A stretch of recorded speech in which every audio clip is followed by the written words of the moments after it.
Littafi mai suna Hasashe ko Buri kashi na 3.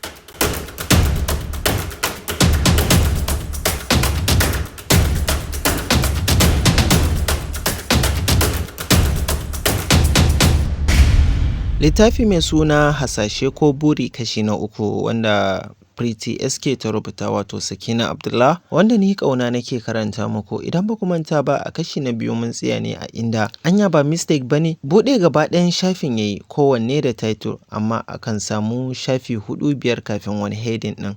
Na farko matsalata, damuwata, mafarkina, burina, hasashena, farin cikina, sai na ƙarshe zuciyata. Tashi ya zauna yana mai mamaki, ko dan ita bata magana ne take rubuce-rubuce haka. Take ya buɗe sannan ya nufa burina. Burina zama 'yar jarida mai ɗaukar rahotanni. Na so a ce ni mai jawabi ce, sai dai matsalata ta rashin magana. Sai na sauya burina da zama mai ɗaukar rahotanni guri-guri. Na dage sosai ne karatu, duk don haka Allah ka cika min burina.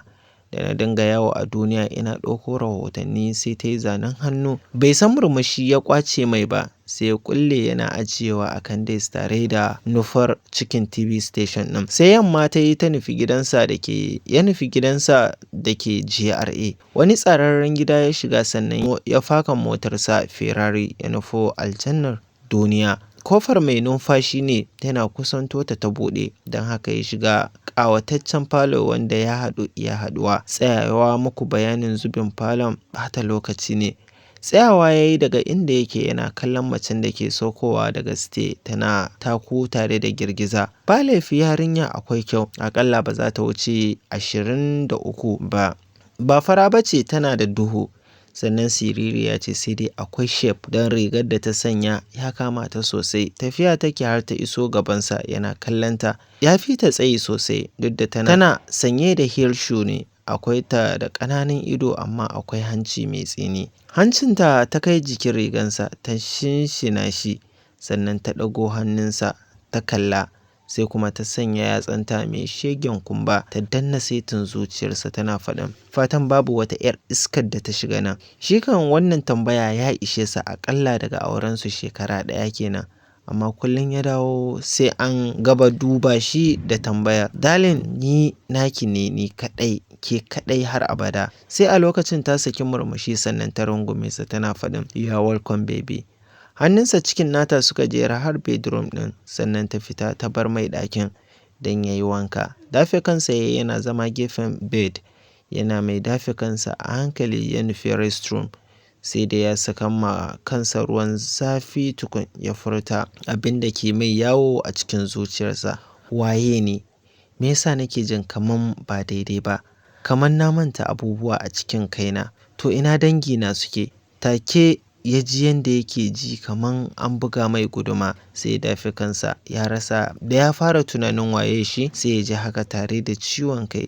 Da ƙyar ya kammala ya fito tare da sanya PG Max, yana mai kallon kansa a miro. A garin Kaduna misalin karfe 4 suka kammala, sa'annan suka yi load. Tafiya suke suna yi ga tsakaninsu cikin raha da nishaɗi a bakin mota.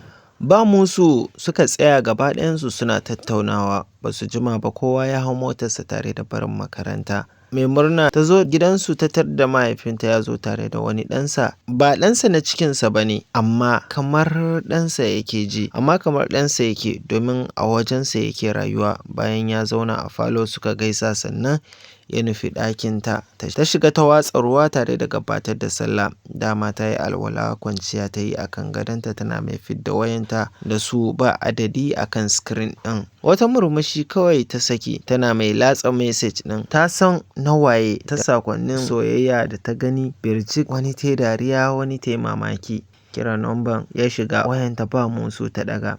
Assalamu alaikum wa rahmatullahi ta'ala wa barakatuhu. Amincin Allah ya tabbata a gare ki, ke kyakkyawa da ke haska taurari cikin dare. Ina ji a cikin raina cikin ƙoshin lafiya, sai dai ni masoyinki. Ina nan kwance ina fama da ciwon zuciyar soyayyarki. Ki amsa soyayyata a gare ki don Allah, kin ji? Na san kina sauraro na. Laifinki ba don kin ki furta komai, domin wannan zazzakan muryar naki bai kamata in ji ta a arha kawai ba. Yanzu ki faɗa min nawa zan biya domin in saurari wannan daɗin muryar naki ne. Me za zaƙi tankar sarewa. Fashewa ta ƙyalƙyale da dariya domin ya matuƙar ba ta dariya. Ba ta son yin magana. Ba ta so yin magana ba amma dole ta amsa mai. Wannan iya zance haka? To sannunka da ƙoƙari. To ni kwanciya zan yi sai anjima. Da sauri ya katse ta da cewar, shin ba ki da tausayi ne? Don Allah ki tausaya wa marayan Allah, zuciya na ƙuna yake min. Da za ki taɓa saitin zuciyata na ki ji. Tankar ana yaƙin Badal na biyu, tankar kuwa gidan mai ya ƙone da wuta. Wani gaɗi-gaɗi da zafi duka nake ji a guri ɗaya. Bawan Allah kar ya mutu maraya. Ibrahim ni ba komai yasa ban sakan maka fuska ba saboda ina son namiji mai halayya guda biyu. Shine yake matuƙar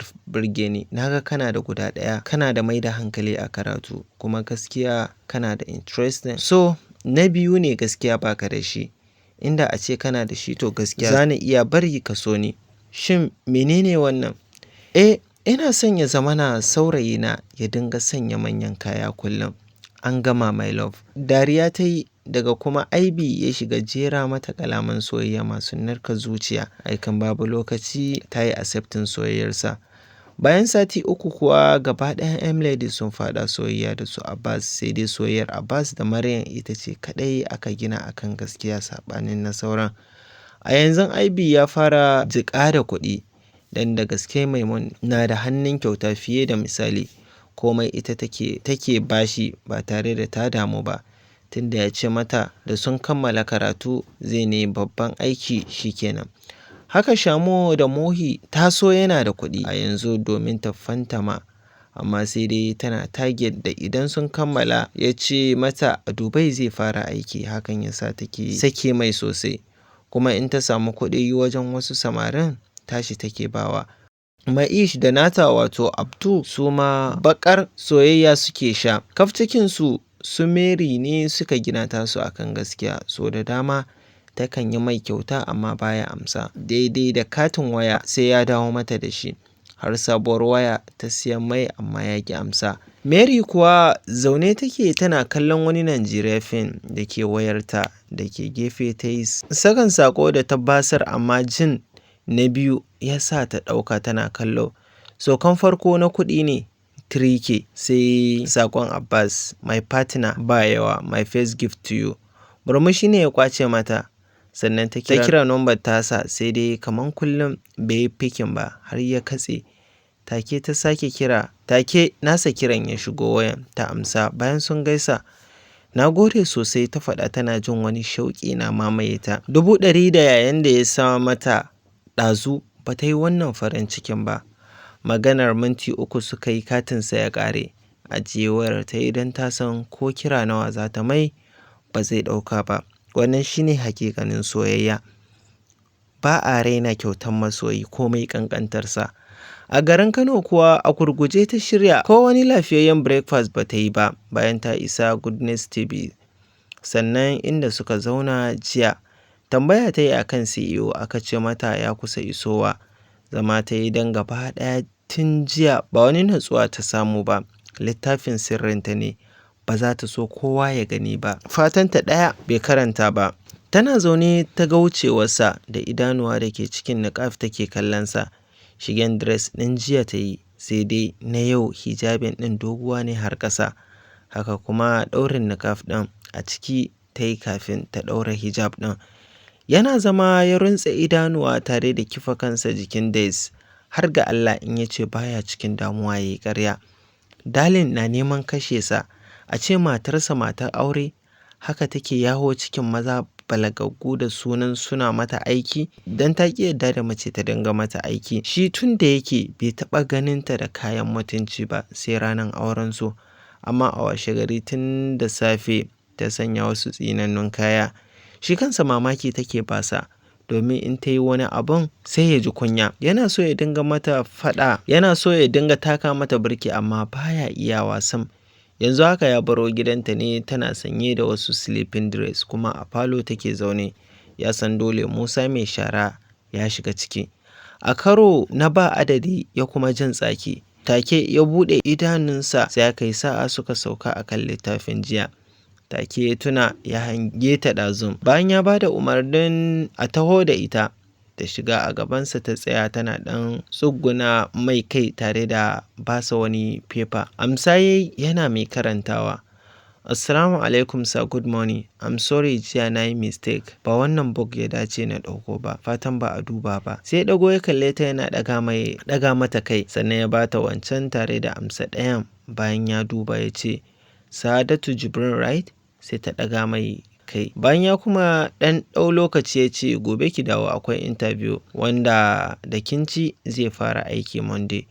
Wani irin farin ciki ne ya kama ta, take ta kalla gefe guda ta yi sujudu shukur, sannan ta ɗago tana mai godiya da hannu har ta fice. Samun kansa ya yi da murmushi sannan ya kalli CCTV kyamara ɗin TV. Sai ya tsinci kansa da binta da idanu duk inda ta yi har ta bar gidan TV ɗin. A ransa yake ayyana yanzu wannan halittar da ke naɗe cikin shigar mutunci ta taɓa min zuciya. Anya matan aure ce ma? Ganin babu mai bashi amsa ya sa ya fita don duba ma'aikata. Ɓangaren masu ɗauko rahoto ya yi komai na tafiya daidai. Yanzu abin da yake hari shine gasar da aka sanar za a yi a gaba Najeriya akan ɗauko rahotanni, kuma nan da wata 3 ne. Sannan Goodness TV yana ɗaya daga cikin gidan TV 10 da za a yi wannan gasar da su. Gobe ne za a tantance masu tafiya don mutum 2 kawai yake so. Ya ma san dole ya sanya Haidar don a kashi 100 na ci gaban gidan TV shi ya samo musu kashi 50. Yaron akwai hazaƙa kuma yana ji da shi. Duk inda rahoto yake to Haidar na wajen, shi yasa gidan TV su ya zama the best a Kaduna State. Sa Abubakar Alhaji Bambo ya iso, jin an kira sunansa ya kalla. Yarinyar da ta yi magana ita ma ɗaya daga cikin masu aikin gidan ne. Duka suna sanye riga mai tambarin gidan TV, wato wasu na'urori na zamani. Sannan a rubuta Goodness TV. Takinmu 'yancinmu. Bayan ya ga Alhaji Bambo da za su yi hira da shi a irin wannan nasarori da yake samu a cikin ɗan shekaru, wani senior shine suka gabatar da shirin, shi dai yana gefe ne. Sai misalin karfe 2:30 ya koma ofis. Wayarsa ya ciro yana shiga contact ganin ta miss call kuma duka na dialing. Bin kira yayi take ta ɗauka ta hawo mai faɗa kamar wani yaranta. Ina ka ajiye wayan? Sai a yi ta kiranka ba za ka ɗaga ba? Kana can kana washe wa 'yan mata haƙora ko? Ji yayi kamar ya jefar da wayan, amma sai ya ce, da zan shiga masjid ne na sanya wayar a mute. Ya ishe ni, ka dai kula, kuma wallahi in ka kalli wata mace ban yafe ba. Ta kashe wayan. Dafe kansa ya yi, shi dai kullum wannan dalin ɗin neman haukata sa take. Take kuma ya ɗauki wayan yana shiga gallery lock. Bayan ya fito da shi daga freezer. Wani wajen na ɓoye app. Freezer wani waje ne na ɓoye app. Take cire password ɗin yana kallon hotunan wajen. Murmushi ne ya kwace mai idan jiya da zai wuce sai da ya yi snapping littafin duka don har ga Allah so yake ya karanta komai da ke cikin littafin. A garin Abuja bayan Okasha ya fito daga wanka shi ma Umar ya shiga, ya jima yana gasa jiki sannan ya fito. Bayan sun sanya kayan bacci tare suka ci abinci da suka yi oda, sannan suka kwanta suna hira. Wayan Okasha ne ya yi ƙara, ganin Amira ya sa ya kira bayan nata ya katse. Suna gaisawa ta ce, masoyi, wai yaushe burinka ne zai cika ne? Baba ya ce ka turo gobe, in ya wuce zai ba wa ɗan uwansa ne, kuma ni kai nake so. Shiru yana kallon Umar sai ya ce mata 1 minute. Kafin ta ce wani abu ya kashe. Umar, menene abin yi? Ai tun ba yau bane na ce maka ka aure su daban-daban amma ka ƙi ji. A'a, na haƙura da ita ɗin. Amma sai Umar ya yi shiru don wallahi ya sha wahala kafin Amira ta amince. Ta amince da ƙyar domin kuwa yarinya ciwon da samunta yana shan wahala. Gashi kuma a yau yana ji yana faɗa mata cewa Allah ya haɗa kowa da rabonsa. Ya gode da kulawarta, ga haka idanuwansa suka kulle ya faɗa duniyar tunani na rayuwarsa. Na faɗa muku nima ina da wani buri tunda kullum da shi nake kwana nake tashi. Ba kuma komai bane wannan burin illa akan wata yarinya. Za ku yi mamaki ku ji na ce wata yarinya, sai dai nawa ba irin na Okasha bane. Buri akan lamba ƙwara ɗaya ta wuni nake shan wahala. Na kasa gano. To dai bari in ba ku takaitaccen labari. Shekaru 2 baya a wata ranar Laraba, bayan na dawo gida sai na koma ofis saboda na yi mantuwa. Bayan na juyo ina cikin tafiya sai na faka daga gefen hanya saboda hadari ya haɗe sosai kuma ni bana son tafiya ana ruwan sama. Kyakkyawan yarinya na gani daga gefe guda, lalami ita tsaye da uniform ɗin islamiyya. Cikin uniform ɗin islamiyya ta tsaya, mai yiwuwa jiran mota take. Wani ta jima a tsaye kuma hadari ya haɗu sosai kuma ake da saukar da ruwa. Yasa na buɗe motan ina mata magana da ta shigo. Ta jima tana tunanin shigowar ko kada ta shigo, sai daga baya ta shiga cikin zama dai tana ce min ta gode. Ɗaga mata kai kawai na yi, take kuwa aka tsuge da wani ruwa mai matuƙar ƙara da ƙarfi mai iska. An jima ana zabga wannan ruwan, daga bisani ya ɗan sassauta. Sannan na tambaye ta ina zan kai ta, idan ba damuwa za ta sauka a nan. Da muka dinga musu har dai ta iya mun kwatancen inda za ta sauka. Ba musu na ko ɗauki hanya zuwa gwara da ta mun kwatance za ta fita kenan. Na buɗe bakina na ce mata baki faɗa min sunanki ba 'yan mata.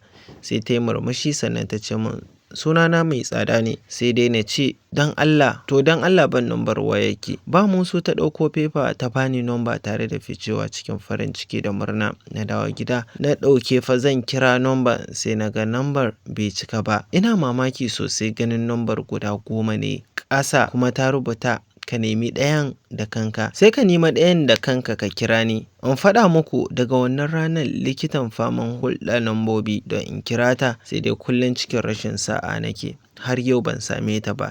Shekara 2 kenan ban san ta ba, ban san sunanta ba. Kuma na koma inda na ɗauke ta a mota an ce ba wanda ya san ta. Ba wanda ya san ta ma a unguwar. Ban fidda rai ba. Ina nan ina bincike akan lambobin ba ɗaya. Zan saka to ɗayan a wani ɓangare. Tambayan da nake wa kaina ko da yaushe kenan. Kasa gano ɗayan a ina yake. Mun gama magana Umar, ni yanzu a lokaci guda nake son samun so. Amma shiru Umar ya yi kamar yana bacci. Shi ma ya kwanta yana mai tunani yaushe wannan burin nashi zai cika. Ya haɗa mata 4 lokaci ɗaya kuma har ga Allah ba zai ɓoye wa kowa ba domin shi auren gaskiya zai yi ba na yaudara ba. To anya a matan yanzu akwai wadda za ta yadda cewa su 4 za a haɗa a aura a rana ɗaya a lokaci ɗaya kuma kowa ta san cewa da zumman su 4 za su kasance da miji ɗaya. Anya hakan na faruwa ko kuma mata za su yadda da hakan? To kaɗan daga cikin littafin hasashe ko buri kenan. Ba wasa hasashe ko buri. Tafiyar wannan na daban ne domin akwai abubuwan ban mamaki, taɓa zuciya, ruɗani da zalama irin na ɗan adam. Mu dai je zuwa by Pretty SK wanda ni ƙauna nake karanta muku.